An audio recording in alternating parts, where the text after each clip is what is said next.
அனைவருக்கும் வணக்கம். நான் உங்கள் கிஷோர்ஜி.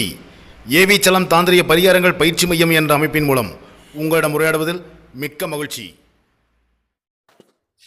அட்சய திருதியை அன்று என்ன செய்தால் என்ன பலன் என்பதற்குண்டான ஒரு பதிவுதான் இன்றைய பதிவு. நம்முடைய வாழ்க்கையில் நட்சத்திரங்கள் மற்றும் திதிகள் முக்கிய பங்கு வகிக்கின்றன. சில மாதங்களில் வரும் திதிகளுக்கு தனிச்சிறப்பு உண்டு. அந்த வகையில் சித்திரை மாதம் அமாவாசைக்கு பிறகு வரும் திருதியை திதி அட்சய திருதியை என்று போற்றப்படுகிறது. அதாவது அமாவாசைக்கு பிறகு 3வது நாளாக வரும் இந்த திருதியை திதியில் அதற்கு விளக்கம் என்னென்னா, அட்சயம் என்ற சொல்லுக்கு கேடில்லாமல் குறைவில்லாமல் நிறைவாக வளரக்கூடியது என்று பொருள். அதாவது ஷயம் என்றால் கேடு, அஷயம் என்றால் அக்ஷயம் என்றால் கேடில்லாத அழிவற்ற பொருள் என்பதாகும். அட்சயம் என்றால் வளர்வது குறையாதது என்று பொருள். இந்த அட்சய திருதியை அன்று செய்யக்கூடிய காரியங்கள் அனைத்தும் வெற்றிகரமாக நடக்கும். அட்சய திருதியை வரும் மே மாதம் 7ஆம் தேதி 2019 அன்று காலை 4 மணி 11 மணி 4:11க்கு இந்த அட்சய திருதியை ஆரம்பிக்குது. இந்த நாளில்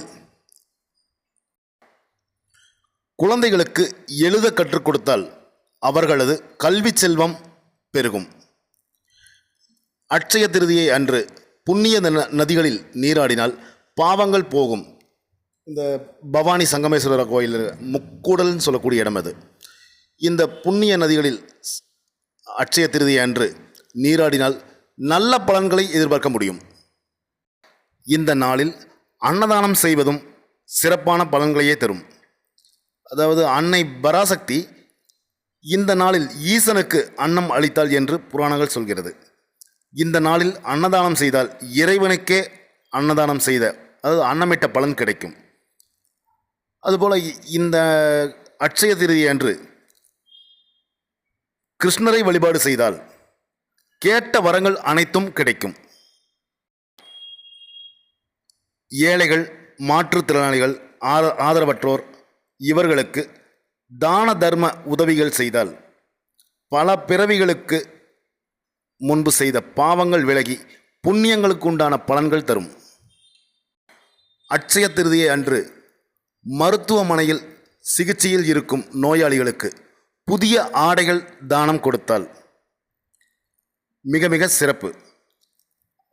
ஒரு கோவிலில் அதாவது கற்பூரம் ஏற்ற வழி இல்லாத ஒரு சில கோவில்கள் கூட இருக்குது. இந்த கோவில்களுக்கு கற்பூரத்தை தானம் செய்தால் சக்கரவர்த்தியாக வாழக்கூடிய அமைப்பு உண்டாகும். சிறப்பு மிக்க இந்த நாளில் பாக்கு, வாசனை திரவியங்கள், பழங்கள் தானம் செய்வதால், அதாவது கோவில் வாசலில் இருக்கக்கூடிய யாசகம் கேட்கும் நபர்களுக்கு இந்த பாக்கு, வாசனை திரவியங்கள், பழங்கள் தானம் செய்தால் பதவி உயர்வு கிடைக்கும். உயர் பதவிகளில் அதாவது நமக்கு தகுதியே இல்லைன்னா கூடி அந்த உயர் பதவிகளில் போய் இருக்கக்கூடிய அமைப்பு உண்டாகும். கோவில் இருக்கக்கூடிய அர்ச்சகருக்கு நவ தானியங்களை தானம் கொடுத்தால் அகால மரணம் ஏற்படக்கூடிய கண்டத்திலிருந்து தப்பிக்கலாம். இந்த அட்சய திருதியை நாளில் கர்ம வினைகள் குறைவதற்கு மோர், பானகம், குடிநீர் இவற்றை தானம் செய்ய வேண்டும். இப்போ இதற்காக நீங்கள் எங்கேயும் போயிட்டு இது பண்ண வேண்டியதில்லை. உங்கள் வீட்டு வாசலுக்கு முன்னாலேயே ஒரு பானையில் நீர்மோர் கலந்து வச்சுக்கோங்க. அந்த சாலையில் செல்லக்கூடிய நபர்களுக்கு, அது தெரிஞ்சவங்களாக இருந்தாலும் சரி, தெரியாதவங்களாக இருந்தாலும் சரி, அவர்களுக்கு இந்த மோர், பானகம், குடிநீர் இவற்றை தானம் கொடுத்து வர முற்பிறவியில் செய்த பாவங்கள் அனைத்தும் விலகும், கர்ம வினைகள் தீரும். இந்த தானம் செய்வதற்கு மிகப்பெரிய பொருள் பலம் வேணும் அப்படின்லாம் கிடையாது. உங்கள் சக்திக்கு உட்பட்டு, உங்கள் வசதிக்கு உட்பட்டு எது வேணாலும் தானம் கொடுக்கலாம்.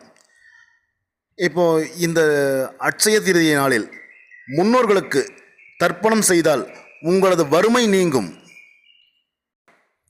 இவ்வளவு சிறப்புமிக்க இந்த அட்சய திருதியை அன்று தயிர் சாதத்தை ஏழைகளுக்கு தானம் கொடுப்பதால் 11 தலைமுறைகளுக்கும் குறைவில்லாத அன்னம் கிடைக்க வழிவகுக்கும்.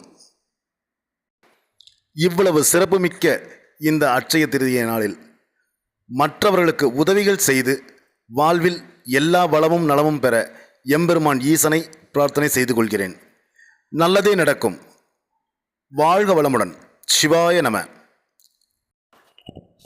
அடுத்து வரக்கூடிய பதிவுகளில் அட்சய திருதியை அன்று என்ன பொருள் வாங்கினால் செல்வம் சேரும், என்ன செய்யணும் என்ன செய்யக்கூடாது என்பதற்குண்டான பதிவு அடுத்த பதிவுகளில் வரும். இந்த தாந்திரிக பரிகாரங்கள் பயிற்சி வகுப்பு ஏப்ரல் மாதம் 28/4/2019 சென்னை அம்பத்தூரில் தாந்திரிக பயிற்சி வகுப்புகள் நடைபெறும். இந்த பயிற்சியில் கலந்து கொள்ள ஆண் பெண் பேதம் கிடையாது. ஜோதிட ஞானம் தேவையில்லை. தாந்திரிக பரிகாரங்களை கற்றுக்கொள்ள வேண்டும் என்ற ஆர்வம் மட்டுமே இருந்தால் போதும். இந்த அற்புதமான தாந்திரிக கலையை கற்றுக்கொள்வதன் மூலம் உங்களது பிரச்சனைகளை நீங்களே தீர்க்க முடியும். எந்த ஒரு மந்திரவாதியும் தேடி அலைய வேண்டிய அவசியம் இல்லை. இந்த தாந்திரிக வகுப்பில் பஞ்சபட்ச சாஸ்திரம், எந்திரங்கள் எழுதும் முறை, பணத்தை ஈர்க்கும் வழிமுறைகள், திருமண தடைகள் விலகுவதற்குண்டான வழிமுறைகள், குழந்தைகள் படிக்க, கணவன் மனைவி ஒற்றுமைக்கு, இப்படி அனைத்தும் கற்றுக் கொடுக்கப்படும். முன்பதிவுக்கும் என்னை நேரில் சந்தித்து தாந்திரிக பரிகாரங்கள் மூலம் உங்கள் அனைத்து பிரச்சனைகளுக்கும் தீர்வு காண வி. கிஷோர்ஜி, ஏவிச்சலம் தாந்திரிக பரிகாரங்கள் பயிற்சி மையம், விஜயலட்சுமிபுரம், அம்பத்தூர் ஓடி பஸ் நிலையம் பின்புறம், சென்னை 53. தொலைபேசி எண்கள் 9566654582. நல்லதே நடக்கும். வாழ்க வளமுடன். சிவாய நம.